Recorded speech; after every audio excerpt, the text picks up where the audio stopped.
ओम शांति। 20 मार्च 2023 की मुरली के मुख्य पॉइंट्स। जो बच्चे सच्चे बाप के साथ डायरेक्शन पर चलते हैं वही उच्च पद पाते हैं। सिवाय एक बाप के बाकी सब झूठी मत देते हैं। गाया भी जाता है, झूठी माया झूठी काया झूठा सब संसार। अभी तुम सचखंड के लिए पुरुषार्थ कर रहे हो तो बच्चों को बाप से बहुत सच्चा होकर रहना है। सच्चा हो रहने से कदम कदम पदमपति बनते जाएंगे। तुम बच्चों को सभी पर तरस पड़ना चाहिए। वह बेचारे भटक रहे हैं। अब सबकी चाहना पूरी करनी है, उनको दुखों से छुड़ाना है। सबको कहना है भगवान है स्वर्ग के रचयिता। अगर तुमको सुख धनरे चाहिए तो गृहस्थ में रहते कमल फूल समान पवित्र बनो। जो स्वर्ग में जाना चाहते हैं वह बाप और वर्षे को याद करे और पवित्र भी जरूर रहे। तुम बाप को याद करेंगे तो अंतमति सो गति हो जाएगी और विकर्मों का बोझा भी विनाश हो जाएगा। अभी बाप परम धाम से आए हैं पुरानी दुनिया को नया बनाने। पतितों को पावन बनाना, नर को स्वर्ग बनाना, यह बाप का ही काम है।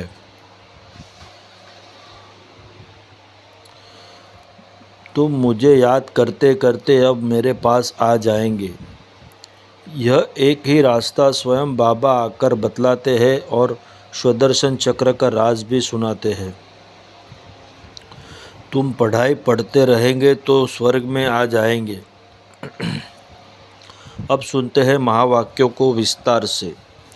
मीठे बच्चे, सच्चे बाप के साथ सच्चा होकर रहो तो कदम कदम पर पद्मों की कमाई जमा होती जाएगी। प्रश्न है, कौन सी प्राप्ति भगवान के सिवाय दूसरा कोई करा नहीं सकता? उत्तर है, मनुष्य को चाहना रहती है हमें शांति व सुख मिले। शांति मिलती है मुक्ति धाम में और सुख मिलता है जीवन मुक्ति में। तो मुक्ति और जीवन मुक्ति, इन दोनों चीज़ों की प्राप्ति भगवान के सिवाय दूसरा कोई करा न सके। तुम बच्चों को अब ऐसी भटकती हुई आत्माओं पर तरस आना चाहिए। बेचारे रास्ता ढूंढ रहे हैं, भटक रहे हैं, उन्हें रास्ता दिखाना है। गीत इंसाफ की डगर पर। ओम शांति। यह गीत भी बच्चों के लिए है क्योंकि सच्चाई पर, सच्चे बाबा के डायरेक्शन पर बच्चे ही चलते हैं। फिर कई तो अच्छी रीति चलते हैं, कोई नहीं भी चलते हैं। जो चलेंगे वही उच्च पद पाएंगे, नहीं चलेंगे तो उच्च पद पा नहीं सकेंगे। बाप व साजन के साथ सच्चा रहना है क्योंकि उनकी सच्ची मत मिलती है। दूसरे सब झूठी मत देते हैं।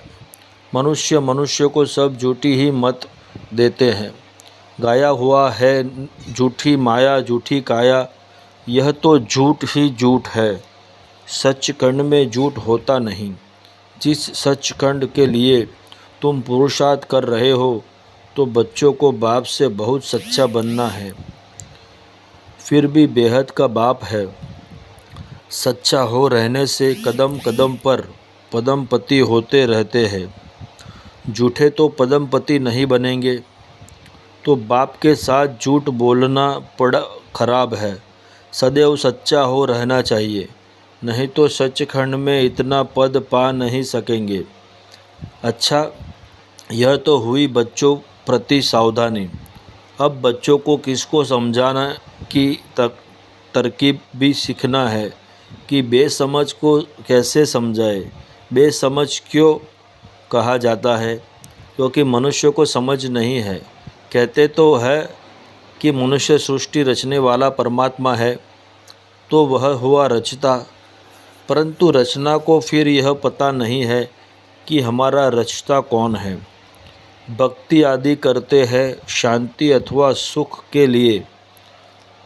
हम तुम भी ऐसे करते थे जबकि बाप नहीं मिला था। कृष्ण का भजन करते हैं, उनको याद करते हैं, उनको मनाने की साधना करते हैं, परंतु उनसे क्या मांगते हैं कुछ पता नहीं रहता। हमारा रचने वाला कौन है कुछ भी नहीं जानते। तुम बच्चे जानते हो जब तक बाप नहीं मिला था तो हम अनेक प्रकार की साधना भक्ति आदि करते आए। करते करते रिजल्ट क्या हुई? कुछ भी नहीं। सृष्टि को तो तमो प्रधान बनना ही है। फिर इतनी जो साधना करते हैं उससे कुछ मिलता है व नहीं, यह विचार भी नहीं किया जाता है। अब समझते हैं कुछ भी मिलता नहीं, हमको चाहिए क्या, यह भी कोई की बुद्धि में नहीं है।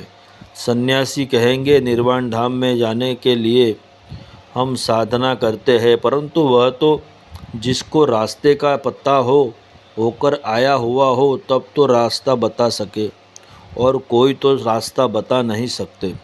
जो आते हैं उन्हों को पुनर्जन्म तो लेना ही है, अंत तक पुनर्जन्म तो लेते आना है। जब तक सृष्टि का विनाश हो व सृष्टि रूपी झाड़ जड़ जड़ीभूत हो तब तक तो सबको रहना है। मनुष्य कईयों के लिए समझते हैं फलाना ज्योति ज्योत में समाया, वैकुंठवासी हुआ व स्वर्ग पधारा। अब वास्तव में स्वर्ग में तो पधारा कोई नहीं है। स्वर्ग कहाँ होता है, निर्वाण धाम कहाँ होता है, वहाँ क्या होता है, वहाँ जाकर फिर आना कब होता है, कुछ भी नहीं जानते। तुम सब कुछ जानते हो नंबरवार पुरुषार्थ अनुसार। कोई भी आए तो उनसे पूछना चाहिए तुम क्या चाहते हो। गुरु करते हो तो दिल में चाहना क्या है, वास्तव में उनकी चाहना को तुम ब्राह्मण ब्राह्मणियाँ जानते हो। चाहना क्या और रखनी चाहिए, किस बात की चाहना रखनी है, यह भी कोई जानते नहीं। यहाँ कुछ अच्छा नहीं लगता है तो इनसे छुटकारा पाने की साधना करते हैं। अब जाने के लिए धाम है, दो निर्वाण धाम है। वह है शांति धाम, वहाँ आत्माओं का निवास होता है। क्या तुम उस धाम में जाने चाहते हो? तुम बच्चों को तरस पड़ना चाहिए, बेचारे भटकते रहते हैं, रास्ते को कोई जानते ही नहीं। गाइड है ही एक, वह सभी को दुखों से छुड़ाकर सुख धाम में ले जाने वाला या जीवन मुक्ति बनाने वाला एक ही है। वह जब तक न आए तब तक कोई को भी मुक्ति जीवन मुक्ति की प्राप्ति हो नहीं सकती। यह दोनों प्रॉपर्टी है ही एक बाप के पास। जब तक भगवान भक्तों के पास न आए तो वह चीज़ मिल नहीं सकती। स्वर्ग में सुख और शांति दोनों है। शांति क्यों कहा जाता है? क्योंकि वहाँ लड़ाई झगड़ा आदि होता नहीं। बाकी असली शांति धाम तो है निर्वाण धाम, जहाँ सभी आत्माएं शांत रहती है। फिर आत्मा को जब आर्गन्स मिलते हैं तो बोलती है, तो वहाँ सुख शांति दोनों ही है। सुख होता है संपत्ति से, वहाँ सतयुग में तो संपत्ति बहुत है, यहाँ संपत्ति नहीं है। तो मनुष्य बेचारे रोटी टुकड़ भी मुश्किल खा सकते हैं।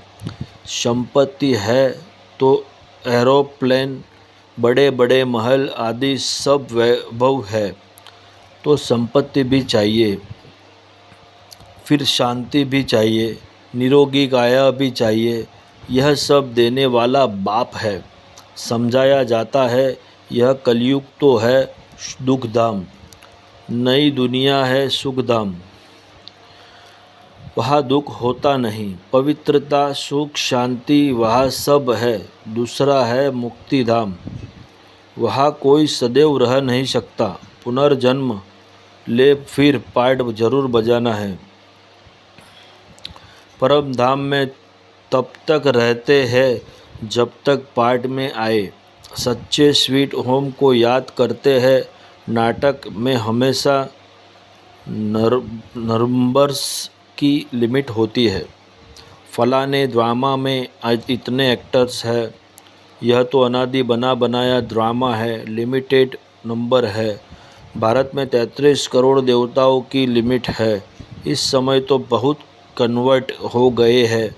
तो पहले पहले जब कोई आए तो उनसे पूछना है, दिल में क्या आस है, क्या चाहते हो। दर्शन से तो कोई फ़ायदा नहीं। गुरु के पास कोई आस लेकर आ जाते हैं। एक तो आस रहती है कुछ मिले, आशीर्वाद दे, हम फलाने में जीते। कोई कहते हैं हमको ऐसा रास्ता बताओ जो हम सदैव शांति में रहे। मन बड़ा चंचल है। बोलो शांति तो मिलेगी परम धाम में। एक है शांति धाम, दूसरा है सुख धाम, तीसरा है दुख धाम। तुम क्या चाहते हो तो फिर हम बताए कि यह साधना अथवा पुरुषार्थ करो। साधना व पुरुषार्थ एक ही बात है। भक्त साधना करते हैं और जगह जाने लिए अथवा वापस परमधाम जाने लिए। मोक्ष तो कोई पा न सके। यह बना बनाया ड्रामा है। सन्यासी को फिर अपने सन्यास धर्म में आना ही पड़ेगा। क्रिश्चियन धर्म फिर क्राइस्ट द्वारा जरूर स्थापना होगा। सतयुग नई दुनिया में पवित्रता, सुख, शांति सब है। उनको कहा जाता है सुखधाम, शिवालय। यह है वेश्यालय। तुम क्या चाहते हो? शांति चाहते हो? वह तो शांति धाम में मिलेगी। वह भी तब जब तक सुखधाम वालों का अर्थात देवी देवताओं का पाठ है। फिर तो नंबरवार सबको पाठ में आना पड़ेगा। तुम भी पुरुषार्थ करेंगे तो वैकुंठ में जाएंगे। भारत वैकुंठ था, यह बीती देनी चाहिए। वर्षा बाप से ही मिलता है। वही आकर बच्चों को अपनी पहचान देते हैं। बाप ही नहीं तो बच्चों को पहचान कैसे होगी। ऐसे तो है नहीं जो समझे कि हम भगवान के बच्चे हैं। अगर ऐसा कहे तो हम पूछेंगे, बताओ भगवान क्या रचते हैं? वह तो स्वर्ग रचते हैं। फिर तुम नरक में क्यों धक्का खाते हो? फिर 84 जन्म बताने पड़े। भगवान ने तुमको स्वर्ग में भेजा, फिर 84 जन्म लेते अब नरक में आकर पड़े हो। अब 84 जन्म पूरे हुए। तुम यह नहीं जानते हो। हम बताते हैं, तुम पहले स्वर्ग में थे, फिर 84 जन्म भोगे हैं। अब फिर बाप और स्वर्ग को याद करो।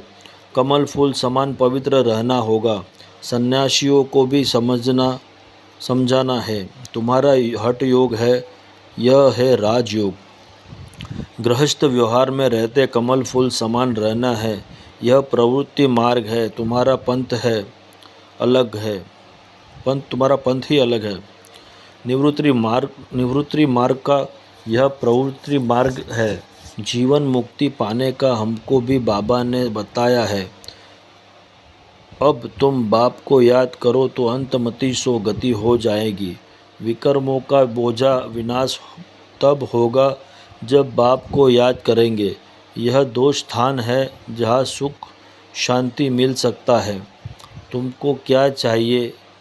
क्या स्वर्ग में जाने चाहते हो?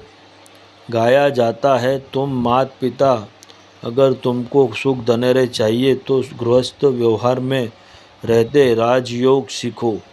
पावन भी रहना है। फिर दोनों में से जो रहे बंधाई मानी नहीं है। स्वर्ग का मालिक बनने वाला नहीं होगा तो लटकना थोड़े ही है। बाप और वर्षे को याद करना है और पवित्र रहना है। एक सन्यासी ने लिखा है, मैं साधु हूँ परंतु रास्ते का पूरा पता नहीं पड़ता है। सुना है आपके द्वारा रास्ता मिलता है। अब क्या करूं? हम अपना बन जाएंगे तो फॉलोवर्स सहित आ जाएंगे, परंतु ऐसे कोई बन नहीं सकते है। वह समझते हैं फॉलोवर्स को हम जो कहेंगे वह मानेंगे, परंतु ऐसे तो करेंगे नहीं। बीके का नाम सुनकर कहेंगे इनको जादू लगा है। हाँ, कोई निकल भी आए, बाकी हम कोई सन्यासी के आश्रम को हाथ करने वाले नहीं हैं। समझो कोई समझ लेते हैं यह मार्ग अच्छा है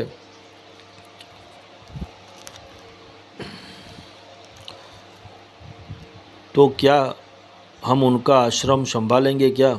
हाँ, बच्चियाँ जाकर भाषण करेंगी, अगर पसंद आएगा तो रहेंगी, बाकी आश्रम को यह हम क्या करेंगे? लिखा है हम आकर कुछ शिक्षा पा सकते हैं तो उनको लिखना पड़े।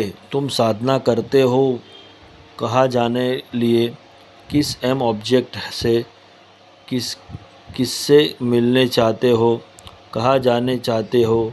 तुम तो हो हठ योगी सन्यासी, हमारा यह है राजयोग। यह सिखलाने वाला है परम पिता परमात्मा। यह कलयुग है दुखधाम, सतयुग है सुखधाम। कलयुग में देखो अनेक धर्म है, कितने लड़ाई झगड़े हैं। सतयुग में तो है एक धर्म, वह है सतो प्रधान दुनिया। यथा राजा रानी तथा प्रजा, सतो प्रधान यह है। यथा राजा रानी तथा प्रजा, तमो प्रधान यह कांटों का जंगल है, वह फूलों का बगीचा है। तो मार्ग है ही दो, हठयोग और राजयोग। यह राजयोग है स्वर्ग के लिए। राजाओं का राजा स्वर्ग में बनेंगे। स्वर्ग स्थापन करने वाला परमपिता परमात्मा वही राजयोग सिखलाते हैं। सन्यासी कहे हम सन्यास में रहे तो ज्ञान उठा न सके, गृहस्थ व्यवहार में रहना पड़े। यह एक लौ है, जिसको छोड़ भागे हो उनका फिर कल्याण करना है। पहले तुम अच्छी रीति समझो, फिर चैरिटी बिगेट्स एट होम। तुमने स्त्री को छोड़ा है, अगर बाल ब्रह्मचारी होना होगा तो माता पिता को छोड़ा होगा, उनको भी समझाना है।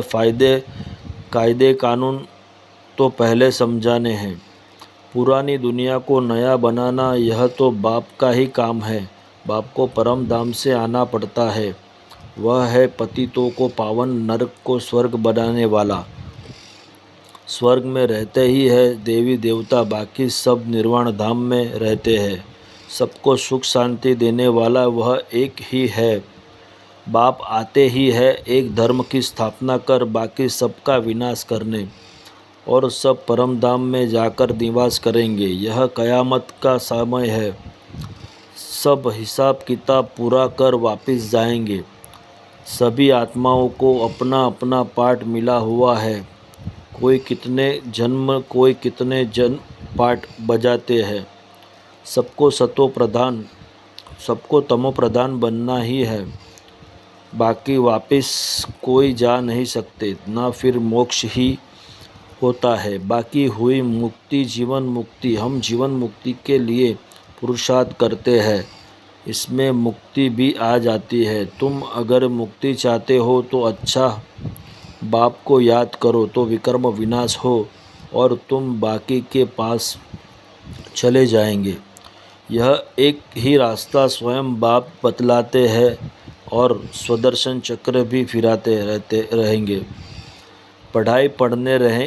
पढ़ते रहेंगे तो स्वर्ग में आएंगे। तो सन्यासियों को फिर गृहस्थ व्यवहार में जाना पड़े, हिम्मत चाहिए।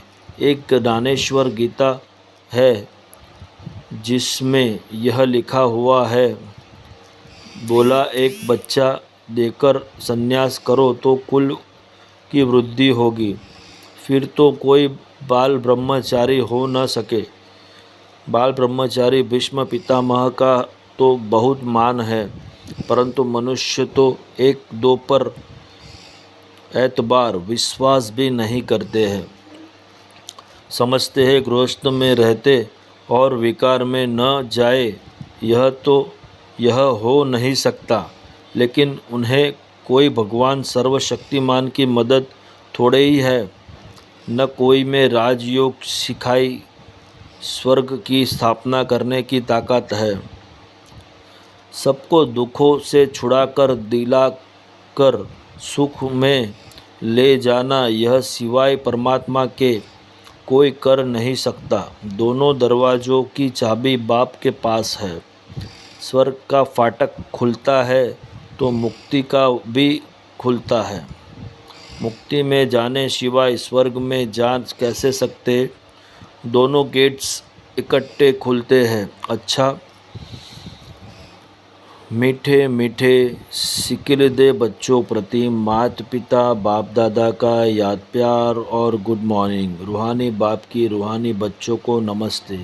हम रूहानी बच्चों की रूहानी बाप दादा को याद प्यार गुड मॉर्निंग और नमस्ते नमस्ते नमस्ते।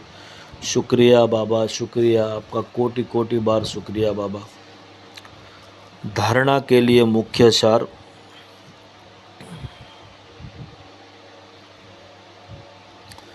मुक्ति के लिए बाबा को याद कर विकर्म विनाश करने हैं और जीवन मुक्ति के लिए स्वदर्शन चक्रधारी बनना है। पढ़ाई पढ़नी है। रहम दिल बनकर भटकने वालों को घर का रास्ता बताना है। मुक्ति और जीवन मुक्ति का वर्षा हर एक को बाप से दिलाना है। वरदान, रूहानियत में रहकर स्वमान की सीट पर बैठने वाले सदा सुखी सर्व प्राप्ति स्वरूप भव। हर एक बच्चे में किसी न किसी गुण की विशेषता है। सभी विशेष है, गुणवान है।